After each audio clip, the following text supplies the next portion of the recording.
शुक्लांबरधरं विष्णुं शशिवर्णं चतुर्भुजं प्रसन्नवदनं ध्यायेत् सर्वविघ्नोपशान्तये। अगजाननपद्मार्कं गजाननमहर्निशम् अनेकदन्तं भक्तानाम् एकदन्तमुपास्महे। सरस्वती नमस्तुभ्यं वरदे कामरूपिणी विद्यारम्भं करिष्यामि सिद्धिर्भवतु मे सदा। गुरुर्ब्रह्मा गुरुर्विष्णुः गुरुर्देवो महेश्वरः गुरुः साक्षात् परब्रह्म तस्मै श्रीगुरवे नमः। ओंकारपञ्जरसुखीम् उपनिषदुद्यानकेलिकलकण्ठीम् आगमविपिनमयूरीम् आर्याम् अंतर्भावये गौरीम्। సభాయి నమః. ఈనాటి ఈ సభకి అధ్యక్షత వహించిన సాక్షాత్తు కులపతులు అంటారు. కులపతులు అంటే 10,000 మందికి ఉచిత విద్యని ఎవరైతే ఇస్తారో వాళ్ళని కులపతులు అంటారు. ఈ రోజుల్లో నవోదయ విద్యాలయంలో ఉన్నటువంటి ప్రాచార్యులందరూ కూడా నా దృష్టిలో కులపతులే. ప్రభుత్వం ఉచితంగా విద్య ఇస్తున్నా ఆ విద్యని అందించేటువంటి మహత్వాధ్యాన్ని కలిగినటువంటి వ్యక్తులు ప్రాచార్యుల వారి. కనుక ఈ లేపాక్షి జవహర్ నవోదయ విద్యాలయ ప్రాచార్యులు నాగరాజు గారు వారు వయసులో భిన్న జ్ఞానంలో భిన్న వారికి ప్రప్రథమంగా వయసా వారు నాకంటే చిన్నవారైనా వారిలో ఉన్నటువంటి నా విష్ణు పృథ్వీపతి అని ఒక రాజాధికారాన్ని కలిగి ఉండాలి అంటే విష్ణువు యొక్క అంశ ఉండాలి. అందువలన వారిలో ఉన్నటువంటి ఆ విష్ణువంశకి నాగరాజమూర్తిత్వానికి నమస్కరిస్తూ సరస్వతి మూర్తులు మహానుభవమైనటువంటి ప్రాచార్యులు ఉపాధ్యాయ సిబ్బందికి కూడా అభినందిస్తూ సాక్షాత్తు ఆ శారదామాత యొక్క బిడ్డలు అయినటువంటి మీ అందరినీ కూడా ఆశీర్వదిస్తూ నాకు ఇచ్చినటువంటి సమయం సుమారుగా నేను అనుకోవడం ఒక 45 నిమిషాలు అవుతుంది. ఈ 45 నిమిషంలో నా మిత్రుడు అభివృద్ధి చెప్పాడు. అవన్నీ కూడా వారికి నా ఎందుకంటే అభిమానంతో చెప్పిన మాటలు, కానీ అందులో నేను దేనికి అర్హుడిని కాను. అయితే ఒక విషయం మాత్రం కాదు, మీలో ఉన్నటువంటి ఆ జ్ఞాన పిపాసకి యథోచితమైనటువంటి దోహదం చేయడం అనేది నా ఉద్దేశం. వారు చెప్పింది ఏమయ్యా అంటే నైతికంగా, అంటే ఆచరణాత్మకంగా ప్రాక్టికల్గా ఏం చేయాలి. రెండవది ఆలోచనాత్మకంగా ఆలోచించేది థాట్ ప్రొవోకింగ్ మ్యాన్. ఆనందంగా మూడు ఆలు చెప్పాలి. ఒకటి ఆచరణాత్మకము, 2 ఆనందాత్మకము, 3 ఆలోచనాత్మకము. ఇప్పుడు ఈ బిల్డింగ్లో ఒక్కొక్క కొటేషన్ చూస్తే బహుశా ఆ కొటేషన్స్ నేను చూడలేదు, కానీ ఆ కొటేషన్స్కి సంబంధించినటువంటి విషయాలని నేను నా యొక్క ఉపన్యాసంలో చోటు చేసుకున్నాను. ప్రియమైన విద్యార్థులారా, మీరంతా భారత పౌరులు. ఒక్కసారి దేశాన్ని చూడవలసిన అవసరం మీకు ఎంతైనా ఉంది. మీరంతా 75 పైబడిన వాళ్ళు కనుక మా సేవలు దేశానికి ఒక తక్కువ సమయం ఉన్నది. ఎక్కువ సమయం దేశానికి సేవ చేసే భాగ్యం మీకున్నది. ఈనాడు సమాజంలో ఎక్కడ చూసినా ఒక విధమైనటువంటి పైశాచిక ప్రవృత్తి లేదా పశు ప్రవృత్తి అనేది సర్వత్రా ఉన్నది అనేది మీరు వార్తాపత్రికల్లో చూసిన వార్తల్లో చూసినా తప్పకుండా మీకు తెలుసుకోండి.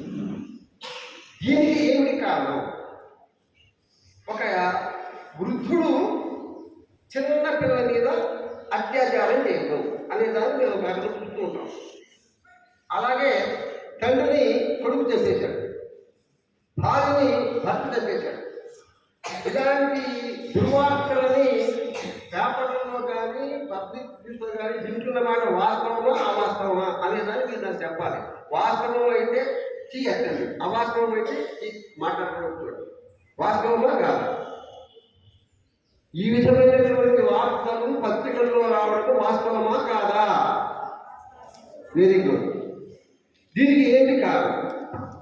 ఈ దేశంలో ఒకనొకప్పుడు ప్రపంచానికి ఆదర్శమైనటువంటి దేశం ఎందుకు ఇలా దిగజారిపోతుంది? ఖచ్చితంగా కారణం ఏమిటయ్యా అంటే ప్రప్రథమైనటువంటి దోషము నేను అంగీకరిస్తున్నా. ఉపాధ్యాయుడిగా నా పాత్రను నేను సరిగ్గా పోషించకపోతే దాని ప్రభావం సమాజం మీద ఖచ్చితంగా ఉంటుంది.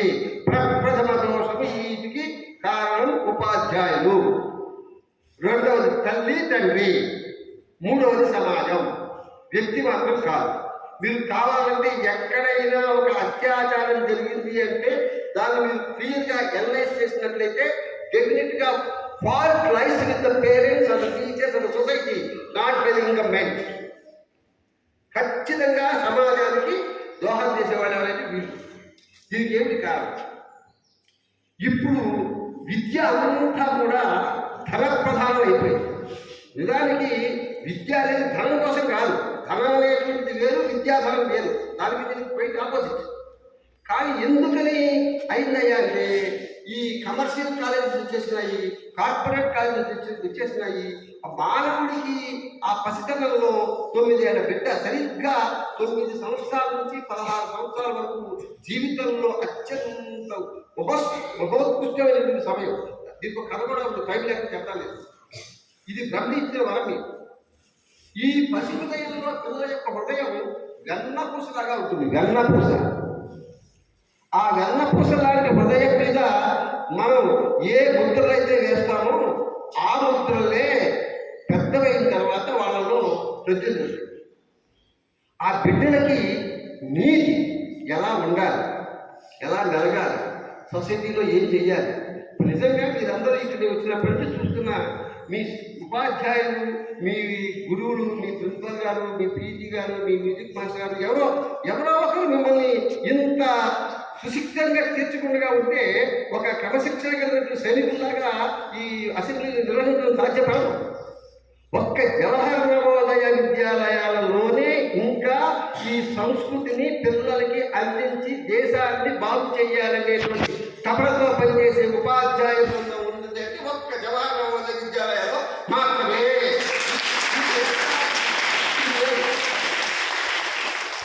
ఇటువంటి పవిత్రమైన విద్యాలయాల్లో మీరు ప్రవేశించినప్పుడు మీరు గ్రహించవలసింది ఏమిటయ్యా అంటే నేను దేశానికి ఏం చేయాలి?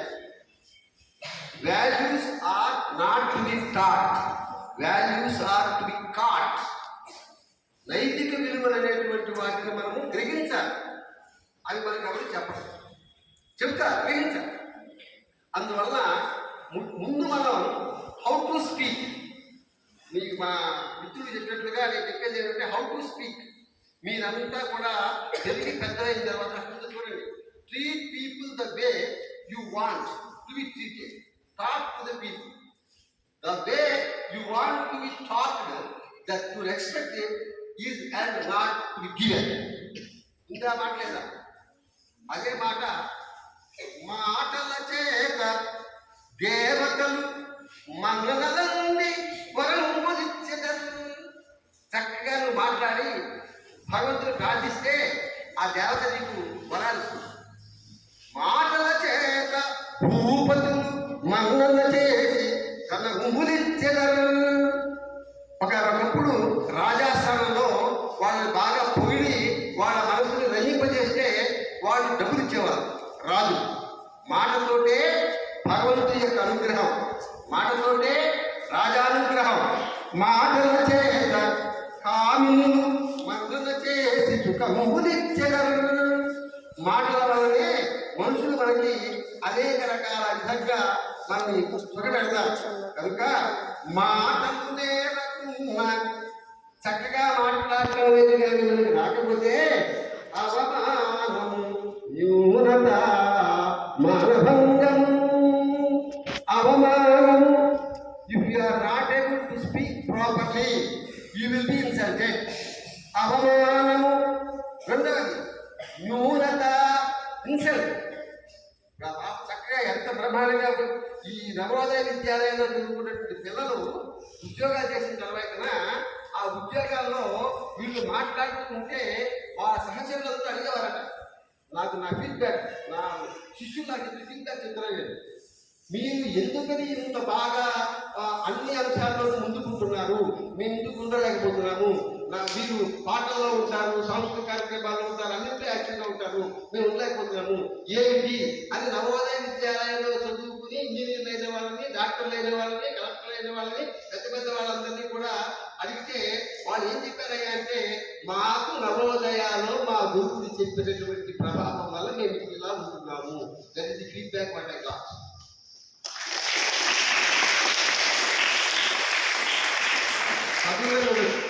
తిరుమల నాయక్ అని ఐఏఎస్ ఒరిస్సాలో ఉన్నాడు. అతనికి ఉసూరులో ఉండగా పర్వతాలు ఎక్కాలి, ఐఏఎస్ ఆఫీసర్ పర్వతాలు ఎక్కాలి, ట్రెక్కింగ్ అని ఉండాలి. ఆ ట్రెక్కింగ్లో సుమారుగా 50 మందో 60 మందో వాళ్ళ ఐఏఎస్ ఆఫీసర్లు అందరూ ఆ పర్వతం ఎక్కడరా అంటే ఎవరు ఎక్కలేకపోతున్నాడు. ఒక మహా అయితే 100 మీటర్లు 200 మీటర్లు. ఈ తిరుమల నాయక్ అనేవాడు టక టక టక టక టక ఎగురుకుంటూ 6 కిలోమీటర్లు వెళ్ళాడు. వీళ్ళు నాట్ క్రాసింగ్ 100 మీటర్స్. అడిగారు, ఏంటా నువ్వు ఏమయ్యా నువ్వు ఇలా టగడగా ఎక్కావంటే, వాడు బైబర్త్ ఆ పర్వత ప్రాంతంలో పుట్టి పర్వతాలు ఎక్కడ వెళ్ళబడ్డవాడు.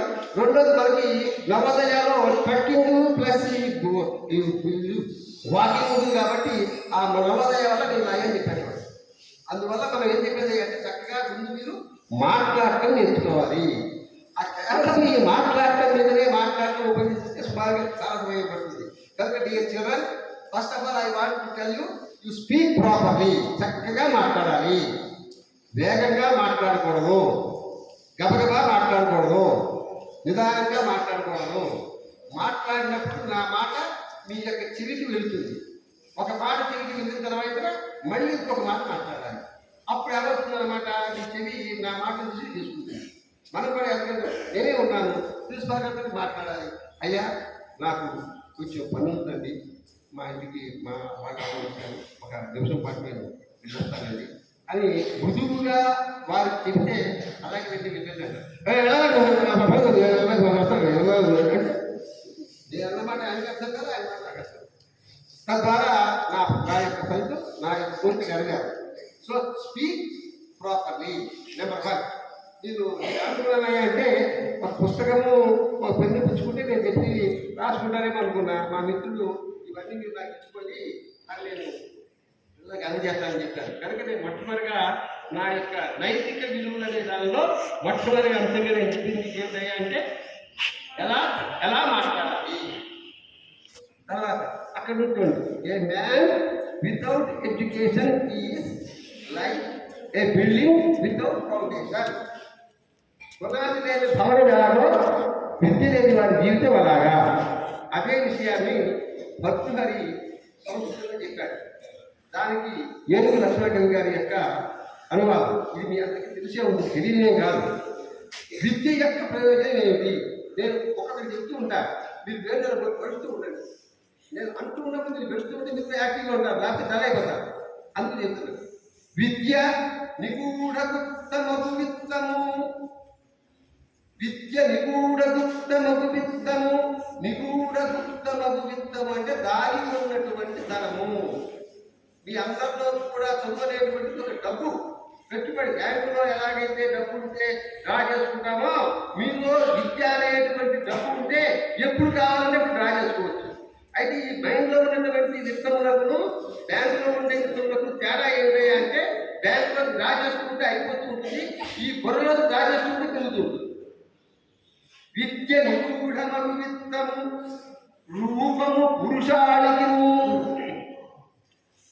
మీరందరిలో కూడా నాకు ఒక సరస్వతి మూర్తి కనిపిస్తుంది. అందరికీ ఒక అల్లరు. నేను అతిశయతిగా చెప్పడం లేదు, ఇది వాస్తవం, స్తవం కాదు. ఎందుకని ఏ వ్యక్తి అయితే చదువుకుంటాడో ఆ వ్యక్తి యొక్క రూపంలో ఒక బ్రహ్మ తేజస్సు ఫోకస్ లాగా కొడుతుంది, చాక్లెట్ లాగా కొడుతుంది. That is the indication.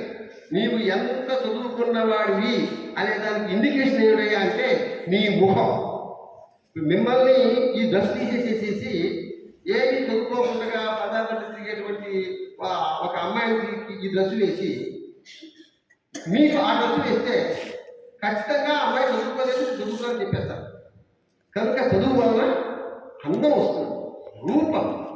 విద్య నిగూఢగుప్తము విత్తము రూపం పురుషాలికము. విద్య యశస్సు. నీవు చదువుకోవడం వలన కీర్తి కలుగుతుంది.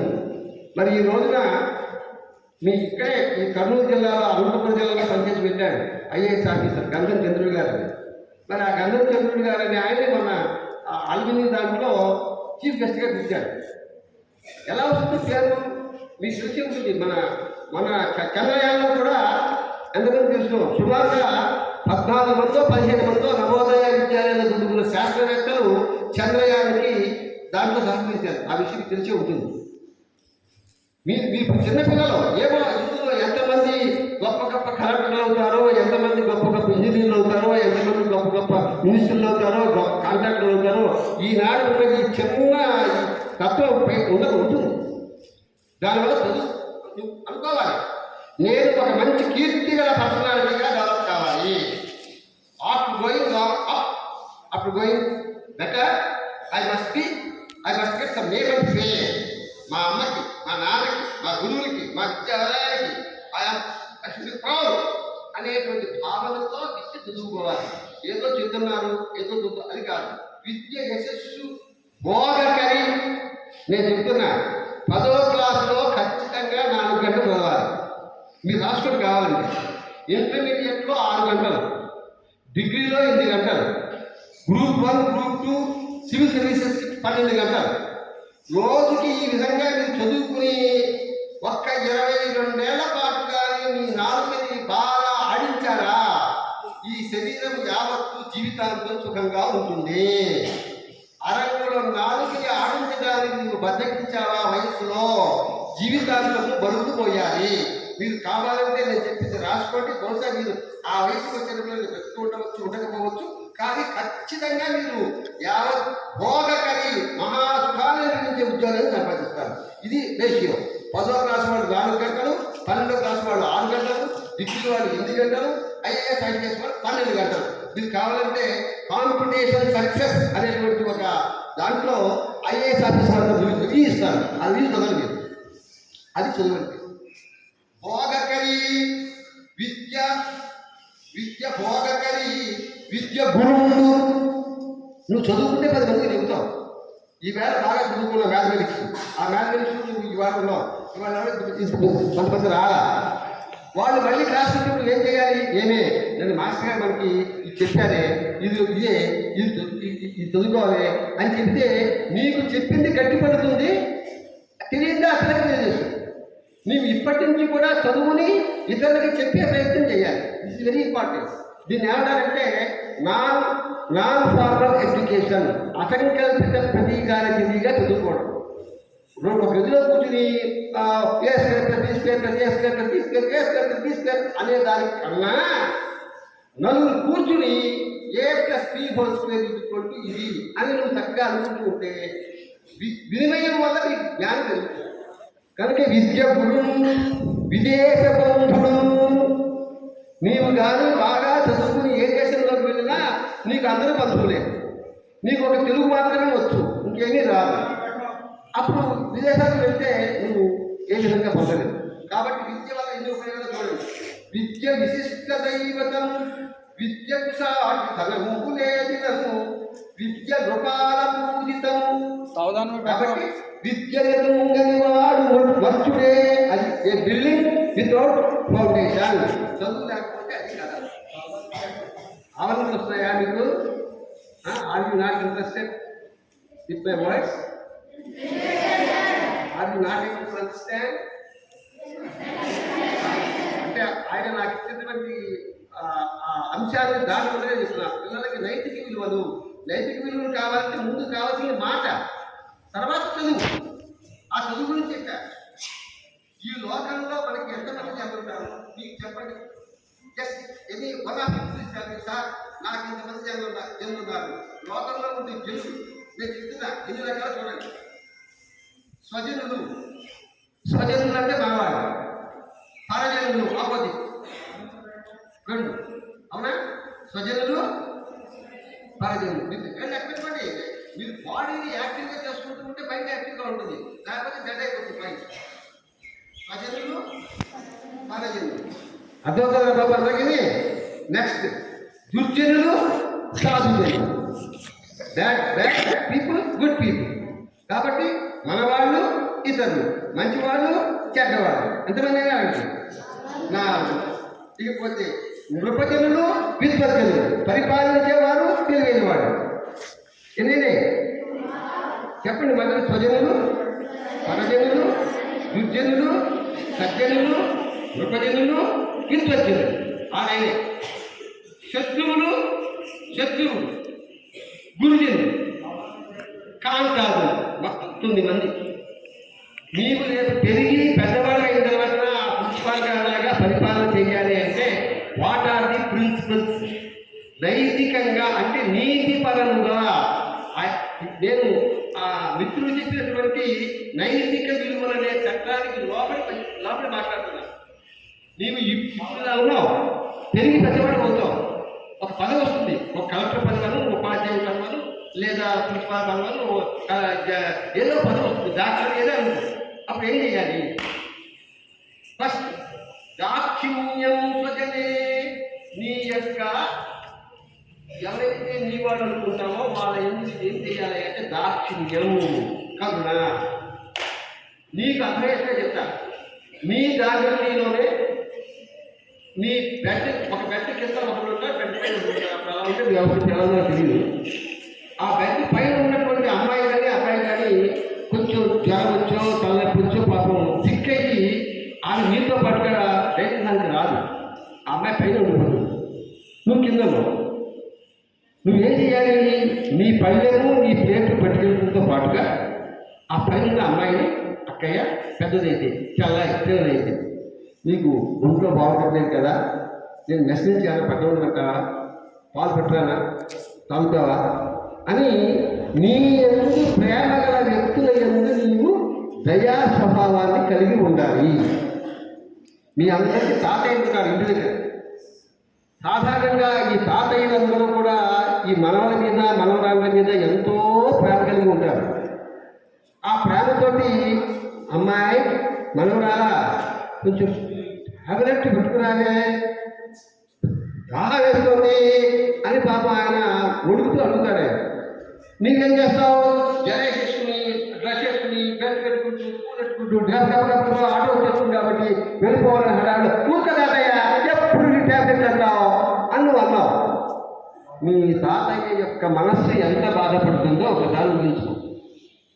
అదే తాతయ్యకి తాతయ్య అది కావాలా తీసుకో అని చక్కగా నువ్వు ట్యాబ్లెట్ ఇచ్చి అంత మంచిది ఇచ్చి ఒక్కసారి మీ తాతయ్య బుగ్గని చేతితో అలా ఉట్టుకొని తాతయ్య నేను బయటకు వస్తానే అని అడుగు.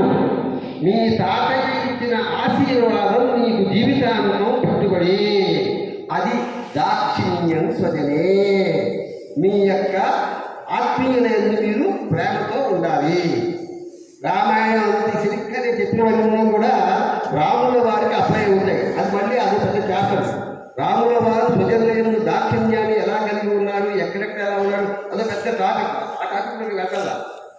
పట్టబడి ఎలా మాట్లాడాలో చెప్పా, చదువుకోవడం వీడియోలో చెప్పా. చదువుకున్న తర్వాత ఒక గొప్పవాడు అయినావు. గొప్పవాడు అయినప్పుడు ఏం చేయాలి? దాక్షిణ్యం స్వజనే దయా పరిజనే. పరిజనుల యందు, సేవకుల యందు దయ కలిగి ఉండాలి.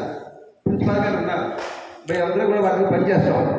ఆయన మమ్మల్ని కుటుంబంలో ఒక సభ్యులుగా భావించి ఈ ఉపాధ్యాయులందరూ కూడా నా కుటుంబంలో సభ్యులు అనే భావన ఉన్నప్పుడు వారు ఖచ్చితంగా మా యొక్క కష్ట సుఖాలని స్వీకరించి వారు మాకు సహాయం చేస్తారు. తద్వారా వారు మంచి పేరు పొందుతారు. వాళ్ళు ఎవరినో నేనెవరినో వాడు పనిచేసేవాడు నేను చేయించేవాడిని ఈ విధమైన భావాన్ని కానీ మనం కలిగి ఉన్నట్లయితే మనకి నైతికమైన విలువ లేనట్టు లెక్క. ఖచ్చితంగా సాధకుల ఎందు దయా స్వభావాన్ని కలిగి ఉండాలి. రెండు చెప్పాను, అర్థమవుతుందా? స్వజనులు అయిపోయినారు, పరజనులు అయిపోయినారు. దుర్జనులు ఏం చేయాలి? శాఖ్యము సదా దుర్జనే, దుర్మార్గులైన ఎప్పుడు కూడా కాఠిన్యంగా ఉండాల్సిందే. నీవు లెక్కలు చేయకుండా హోంవర్క్ చేయకుండా క్లాసుకు వచ్చావంటే మీ లెక్కల మాత్రం ఖచ్చితంగా మీరు 2 మొట్టికాయలు వేయాల్సిందే. ఇప్పుడు వేస్తే కుదరదు అనుకోండి, ఆ తప్పుగా నా సిద్ధాంతంగా వేయం చేస్తాను. ఎందుకని ఆ హోంవర్క్ ఆ రోజున చేయకుండా నువ్వు ఉంటే, నీకు ఏదో ఒక మొట్టికాయ వేయకుండా ఉంటే నీలో ఉన్న స్వామితనాన్ని మేము పెంచిన వాళ్ళవుతాం. మొట్టికాయ యొక్క ఉద్దేశం కలుపు మొక్క తీయటం, నిన్ను కొట్టడం కాదు, నీలో ఉన్న తప్పుని సరి చేయటం. ఖచ్చితంగా దుర్మార్గుల పరిపాలన కాఠిన్యంగా ఉండాల్సిందే. 3 4 ప్రీతి సాధుజనే, మంచి వాళ్ళ యందు ప్రీతిగా ఉండాలి. వాడు ఏదో పని చేశాడు, ఏదో రిపబ్లిక్ దినోత్సవం వాడు చక్క మంచి ఫ్లాగ్ హైస్కి ఆ ఫ్లాగ్ చక్కగా అలంకరించేశాడు. వాడు పిల్లగాడు బ్యూటిఫుల్గా అలంకరించేశాడు. పీటీ మాస్టర్ చేయాలి, అరే బిడ్డ ఈ బ్రహ్మాండంగా చేసేవారా, వెరీ బ్యూటిఫుల్ డెకరేషన్ రా అని ఒక్కసారి వాడు వీటి మీద కొట్టి వాడిని కానీ ఎప్రిషియేట్ చేస్తే వాడు మా గురువుగారు ప్రశంసించారు కదా అనుకుని వాడు ఉప్పొంగిపోతాడు. వాడు ఎప్పుడు కూడా చేసేవాళ్ళని మనం మెచ్చుకోవాలి, దుర్మార్గులను శిక్షించాలి, చక్కగా ఉండాలని మెచ్చుకోవాలి. అర్థమవుతుందా? నా పాయింట్ అర్థం కావట్లేదు. అది ఏమిటి understand me? Okay, the last people. నయో నృపజనే, నృపజనం ఏంటంటే పరిపాలకుల మనం నైపుగా ఉండాలి. ప్రిన్సిపాల్ గారు వస్తున్నారంటే భయభక్తులతో, భయభక్తులంటే నా ఉద్దేశం మీకు చిన్న మాట చెప్తారు, కొంచెం ఉత్సాహంగా కూడా ఉంటుంది. భయభక్తులు అంటే ఈ కానిస్టేబుల్స్ వాళ్ళు వీళ్ళు కూడా విఐపి కాల్కి కాపాగా పెడుతున్నారు కదా. ఉదాహరణకి బాలకృష్ణ గారి ఎమ్మెల్యే ఆయన వస్తున్నారంటే ఏం చేస్తారు? ఈ కానిస్టేబుల్ అందరూ లైన్ కట్టేస్తారు. ఆయన 10 గంటలు రావాలి, ఆ మహానుభావుడు 3 గంటలకు వస్తాడు. వీడు ఈ కానిస్టేబుల్ 3 గంటలు కూడా నుంచుని వాడి కాళ్ళు పీకిపోతాయి, నేసం చేస్తుడు. వాడు రాడు. చివరికి ఏం చేస్తాడు? వాడు మెరుస్తున్నప్పుడు ఎలా అయిపోయేవాడు మండిపోతుంది. వాడు 3 గంటల సేపు చూశాడు. వాడు ఆ ఎమ్మెల్యే గారి వల్ల ఆ కానిస్టేబుల్ గారికి ఏ విధమైనటువంటి భక్తి లేదు, నమ్మకం లేదు, అసహ్యం ఉంది. ఇక గతి లేక వాడు శరీరం పడతాడు. వాడు అని ఇలా శరీరం పెట్టాడు. ఇలా శరీరం కొట్టిన మాట వాస్తవమే, కానీ వాడి హృదయంలో ఉన్న మాట ఏంటి? శరీరం పెట్టాడు కానీ హృదయంలో ఏముంది? కోపం ఉంది, ద్వేషం ఉంది. కాబట్టి మీరు ఏమనుకుంటారు? అయ్యా ఆ ఎమ్మెల్యే గారు అనుకుంటాడు, అబ్బా నేను వెళ్తుంటే కానిస్టేబుల్ ఇలా పెట్టేశా అనుకుంటాడు వాడు. కానీ వాడి ఎందు ఎవరికి ఏ విధమైనటువంటి గౌరవం కానీ ప్రేమ కానీ లేదు. కారణం ఏంటంటే వాడు బాధ పెట్టాడు. అది కాదు, డెప్త్ ఆఫ్ ది హార్ట్ కలగాలి. గురువు గారికి నమస్కారం చేసామంటే డెప్త్ ఆఫ్ ది హార్ట్ నమస్కారం. ప్రిన్సిపాల్ గారికి నమస్కారం చేసినప్పుడు హృదయపూర్వకంగా. మీకు శ్రీరామ పట్టాభిషేకంలో ఆంజనేయ స్వామి కూర్చుని ఉంటాడు, చూసినారు ఏదో ఎలా కూర్చుని ఉంటాడు? ఆయన 2 చేతులు గుచ్చుకుని చక్కగా అలాగా రాముడు వారి యొక్క పాదాల దగ్గర కూర్చుంటాడు. ఆ రామాయణంలో హనుమంతుడి వారి దగ్గర నేర్చుకోవాల్సిందే వినయం. రామాయణంలో హనుమంతుడి వారి అంతటి గొప్పవాడు ఎవడో లేదు. రామాయణంలో హనుమంతుడు, భారతంలో వ్యాసుడు, భాగవతంలో శ్రీకృష్ణుడు. ఎక్కడెక్కడ ఏ సమయాలు రావాలో ఆ సమయాల్లో వచ్చారు. కనుక నేను చెప్పేది ఏమయ్యా అంటే, వినయము అనేది not by action, whole heartedly you have to surrender. అది నృపజనే పెద్దలే కదా, హృదయాన్ని కలిగి ఉండాలి. నయో నృపజనే విద్వజ్జనే చాప్య పరీక్షల్లో చెప్పేటప్పుడు నీ గొప్పతనం ప్రదర్శించాలి. పండితుల దగ్గర నీ గొప్పతనం ప్రదర్శించకపోతే నీ పాండిత్యం వెళ్ళిపోవాలి.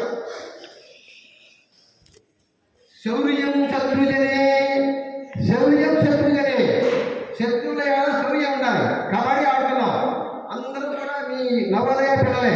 ఈ పిల్లలు ఏలగిరి, ఆ పిల్ల శివారికి, ఈ పిల్ల ఉదయగిరి. కబడ్డీ పోటీ పెట్టారు.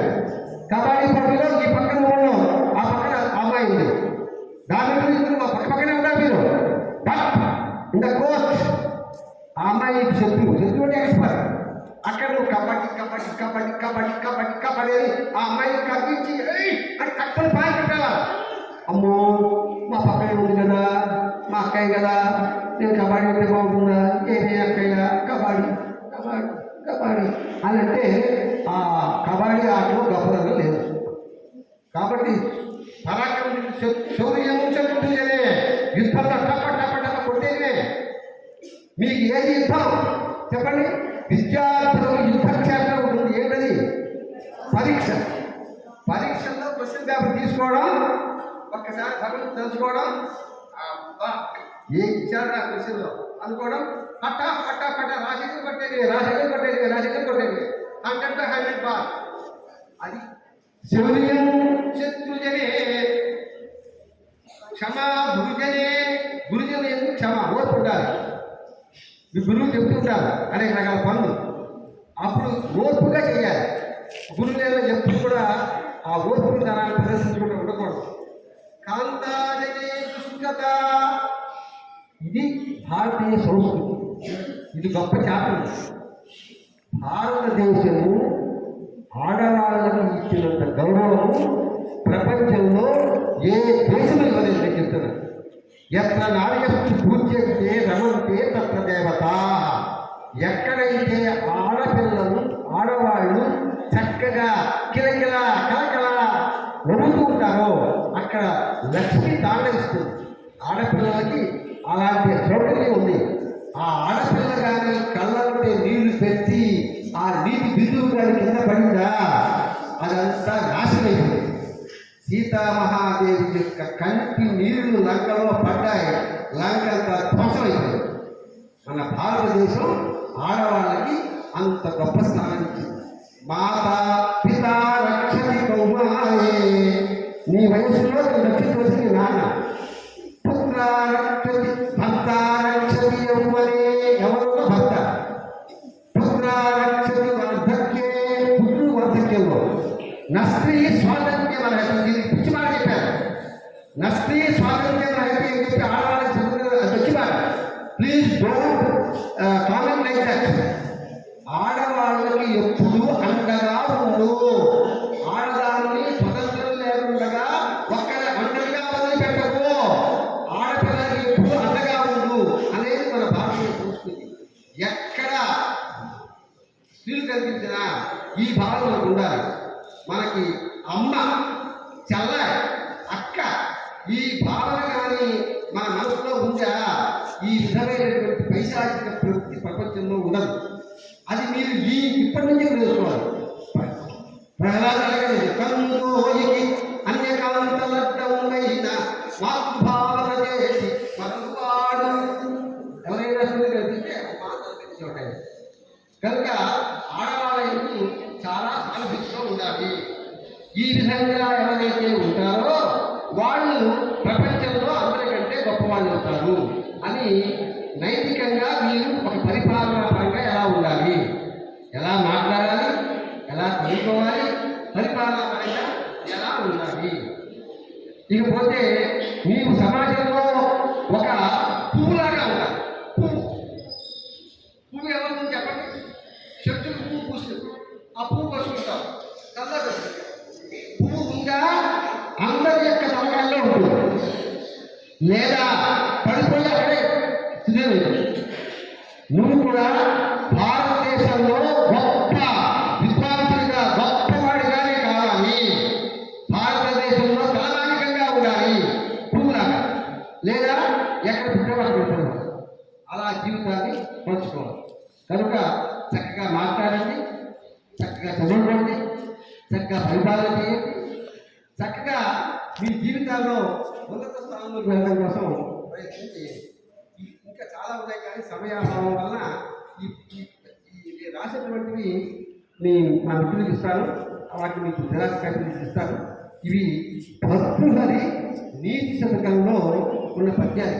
భర్తృహరి 3 శతకాలు రాశాడు. నీతి శతకము, శృంగార శతకము, వైరాగ్య శతకము. నీతి శతకం ఒకటి ఏమక్కల, భర్తృహరి యొక్క నీతి శతకాన్ని మీరు చదువుకోండి. ప్రపంచంలో ఇది ఏమీ అక్కల, ఆ ఒక్క నీతి శతకం చాలు. అందువల్ల ఇటువంటి పిల్లలు చక్కగా మీ జీవితంలో మానవుడిగా మనం పుట్టాం, మానవుడిగా పెరగాలి, మానవుడిగా చనిపోవాలి.